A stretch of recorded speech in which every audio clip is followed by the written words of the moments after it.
Hola a todos, hoy vamos a hablar sobre el discurso indirecto en español. Today we are going to be talking about reported speech, and as you see by the title, the expression in Spanish is el discurso indirecto. Now, what is reported speech? So whenever we want to mention what someone has said, we use reported speech, okay? So when we are quoting someone directly, we call that direct speech, which in Spanish would be el estilo directo. But when we want to change it to el estilo indirecto, indirect speech, we have to make some changes. And for the most part, the changes are going to be just like the ones that are made in English. So the rules are going to be similar, right? So if you are familiar with the rules of reported speech in English, you can pretty much transfer them to Spanish for the most part, okay? So yes, when we quote someone directly, we call that el estilo directo, direct speech. So this is the person that is speaking from the first person perspective. But when we move to reported speech, we have to change the perspective. We have gone from first to third person, right? Muy bien. So how do we create reported speech? So the first thing we need to do is we need to use a reporting verb, which in Spanish would be decir, which is to say or to tell, right? We use this verb to mention what was said by someone.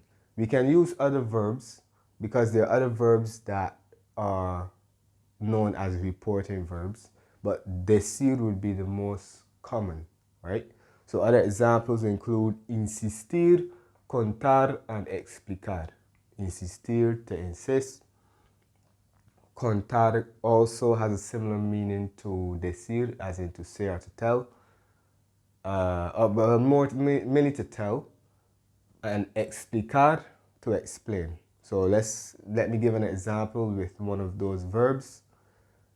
Susana me explicó que no le gustó la película. Susana told me that she did not like the film. Susana me dijo, no, perdón, Susana me explicó que no le gustó la película. So Susana explained to me that she did not like the film. So that's an example of another verb that can be used as a reporting verb, because we could also replace explicar with decir. Muy bien. So let's look at an example. So Pablo is speaking from the first person perspective. Quiero jubilarme, right? I want to retire. Who doesn't? So this is el estilo directo, direct speech, because we are quoting Pablo verbatim. But when we change it to el estilo indirecto, right, to indirect speech, then we change it from the first person to the third person. Pablo dice que quiere jubilarse. Pablo says that he wants to retire, okay?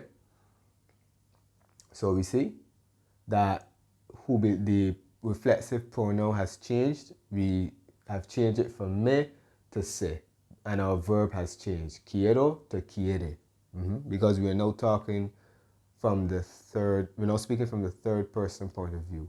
So this is what Pablo would have said, and then, well, directly, and this is what someone else would have said on behalf of Pablo. So let's say Pablo said this to his friends. One of his friends could say, okay, Pablo dice que, or Pablo me dice. Sometimes we can include the the object or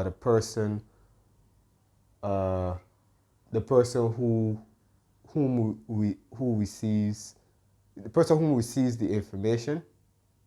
We can mention that person, so we can say Pablo me dice que quiere jubilarse.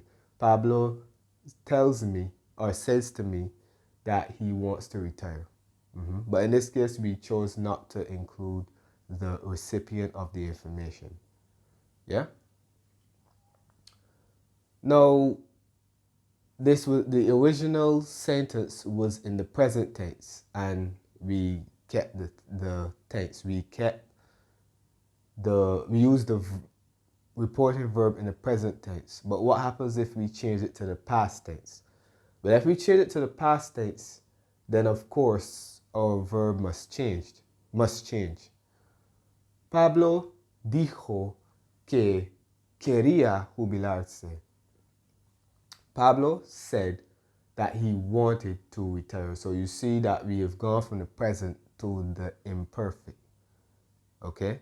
Although sometimes you're going to see that when the present tense is used, when the present tense was used originally in the direct speech, it will remain in the indirect speech, even if the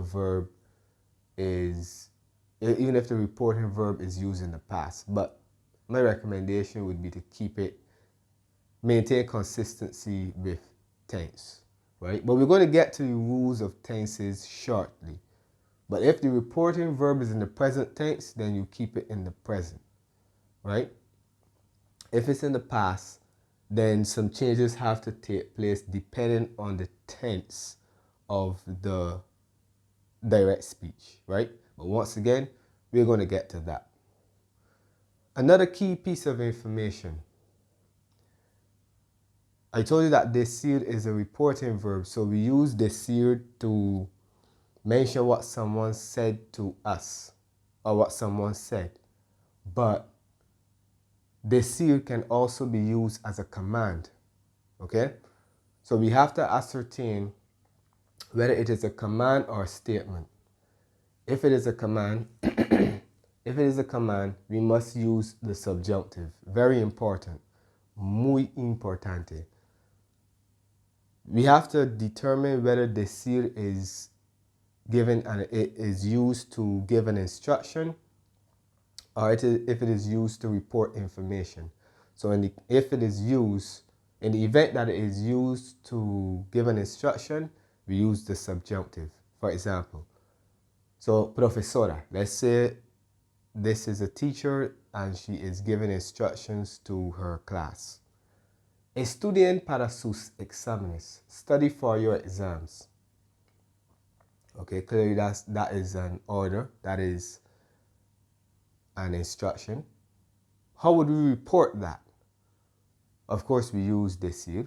So, ella les dice que estudien para sus exámenes. She tells them to study for their exams. So, in this context, les obviously would be a los alumnos, the recipient of the instruction, right? And we have used estudien because it is an order. So when we are using decir this way, we have to use the subjunctive. Now, I could also say ella nos dice, because let's imagine that I am one of the persons that received the instruction. So if I'm reporting it, I could also say, perdón, ella nos dice. But if I've changed the perspective and it is now for first person, then the verb has to change, right? So ella nos dice que estudiemos para nuestros exámenes. Our possessive adjective must change so that everything makes sense, right?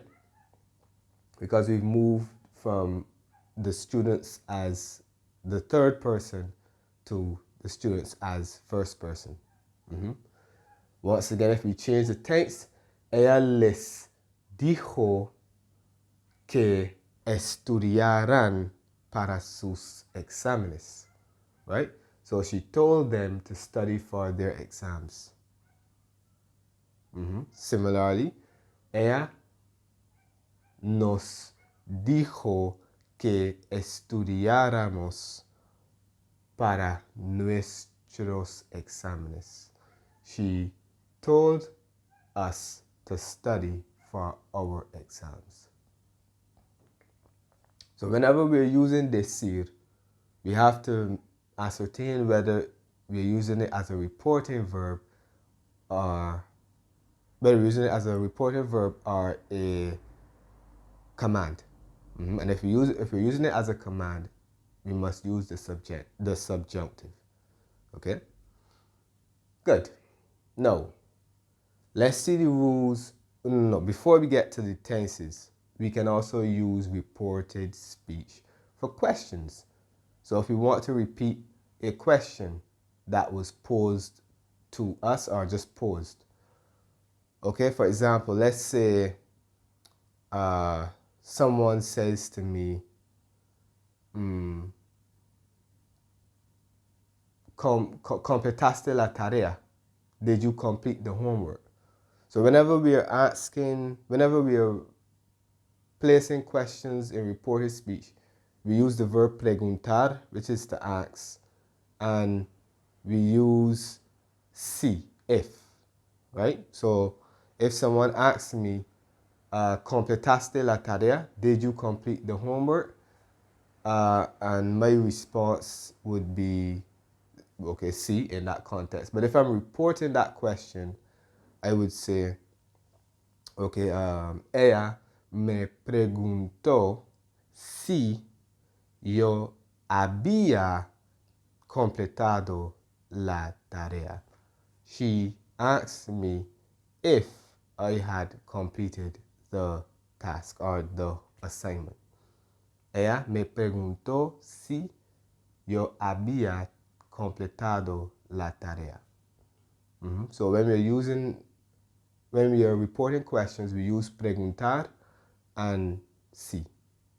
And as you see, the original question was in the preterite, and when we're reporting the question, it has changed to the past perfect.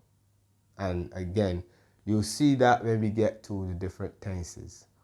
So the rules of tenses remains the same with questions, right? All right, so tenses. If we have the original statement in the present tense, miro la televisión, I watch television, then when we're reporting it, it must be, well, depends on the tense of the main verb, of the reporting verb. If we use it in the present tense, then it remains in the present tense. So, dice que mira la televisión. She says that she watches television. That will, of course, dice could refer to the third person singular. That could be any person that fits that category, right? But if we have changed the tense of the reported verb and we put it in the past, dijo, then we use the imperfect. So, dijo que miraba la televisión. She said that she watched television. So if the direct speech is in the present, we can keep the present if the reporting verb is in the present tense. But if it's in the past tense, we use the imperfect. Muy bien. Now, present perfect. Ya he visto la película. I have already seen the film. We change it to the past perfect when we are using reported speech. Me dijo, but this time we've included the object or the recipient. Let me come this side. Yeah? Me dijo que ya había visto la película. He told me that he had already seen the film. Yep. So, present perfect changes to past perfect. Preterite. Fui al supermercado. I went to the supermarket. Now, when it comes to the preterite, we have a choice. We can either use the past perfect or we can keep it in the preterite. So, me dijo que había ido al supermercado. She told me that she had gone to the supermarket. That's one option. The second option would be to keep the preterite. Me dijo que fue al supermercado. So in this context, the only thing we would need to change is the verb. We would need to change the verb so that it agrees with the subject. We're now speaking from the third person point of view, as opposed to the first person in direct speech. And of course, if we had other possessive adjectives and sometimes adverbs of time and whatnot, we would change them to agree or we would change them accordingly so that everything makes sense, right? But because we don't have those, the only thing we need to change here would be the verb. So, me dijo que fue al supermercado. Muy bien. So, we have a couple more tenses to cover. Let's get to them. Sigamos con los tiempos verbales. So, we continue with the tenses. Now, let's move on to the imperfect. So, when the original statement is made in the imperfect tense, it remains the same. This is why I haven't placed anything here. Tocaba el piano. Now, I didn't include the subject because by context, as a result of context, you understand that I'm talking about the first person singular. Because in the imperfect tense, of course, the first and third person singular carry the same conjugation. But because we are talking about the first person, then you know obviously I'm talking about yo, right? So, tocaba el piano. I used to play the piano. In el estilo indirecto, we keep the imperfect tense. So, me dijo que tocaba el piano. Now, let me make this clear. Although we are looking at the third person singular for the most part, we can have the third person plural. Okay, so we can have other subjects, right? We can also make this plural by saying, okay, let's say the original was, clearly we would have to put it in the plural. So we would have to say tocábamos el piano. We used to play piano. Okay? So if we put it now in the estilo indirecto, it would be me dijeron que me dijeron que tocaban el piano. You see the difference there? So in the original, we've made it plural by saying we used to play the piano, tocábamos el piano. And in the indirect speech, we said me dijeron que tocaban el piano. So they told me that they used to play the piano. I just wanted to make that clear, that we can have plural subjects. Alright?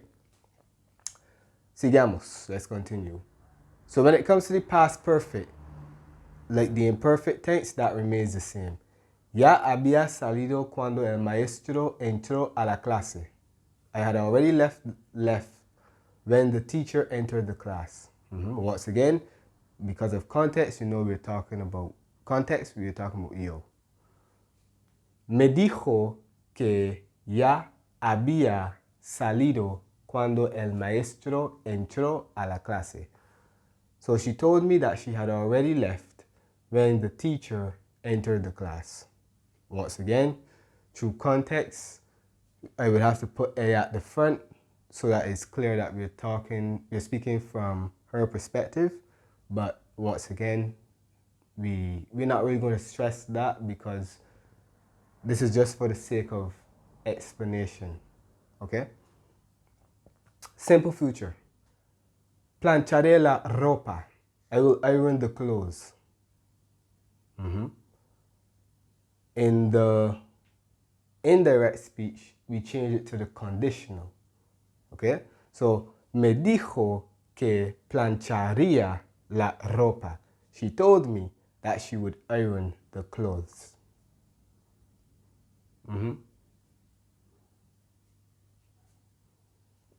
We're continuing with the future, the near future. Voy a compartirlo contigo. I'm going to share it with you. In that context, it changes to the imperfect. Pay attention here. Let me move this side. Me dijo que iba a compartirlo conmigo. Okay? He told me that he was going to share it with me. Now you see I had contigo in the direct speech, right? With you. So if I'm speaking it, if I'm now changing the perspective, he told me that and I'm talking to someone else, saying what he said to me, then I have to say conmigo. He said that he would share it with me. Whereas in the direct speech, I would have said that he would have said to me that he was going to share it with me. I'm going to share it with you. Voy a compartirlo contigo. So if I'm now reporting that to someone else, I now have to change the object, right? Which should be me.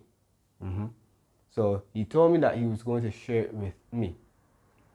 So when we have the near future, we change it to the imperfect because it's something that was going to happen. Not that it happened or would happen, that it was going to happen. Right? So we have iba a compartirlo, whatever lo is. It could be anything that is singular and masculine. Okay? It could be un regalo, por ejemplo, a gift. Right? So yeah. And finally, we have the future perfect. Me habrá gustado ese viaje. I will have liked that trip. And that becomes the conditional perfect. Me dijo que le habría gustado ese viaje. He told me that he would have liked that trip. Right? So that changes into the future. The only thing that changes in that context would be the auxiliary verb haber. In the direct speech, it is in the future, and in indirect speech, it is in the conditional. So that's the only change that would occur there.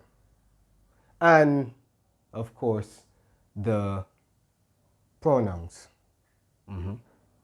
In the direct speech, we're speaking from the first person perspective, so we need me, and we're speaking from the third person in the indirect speech, so we need le.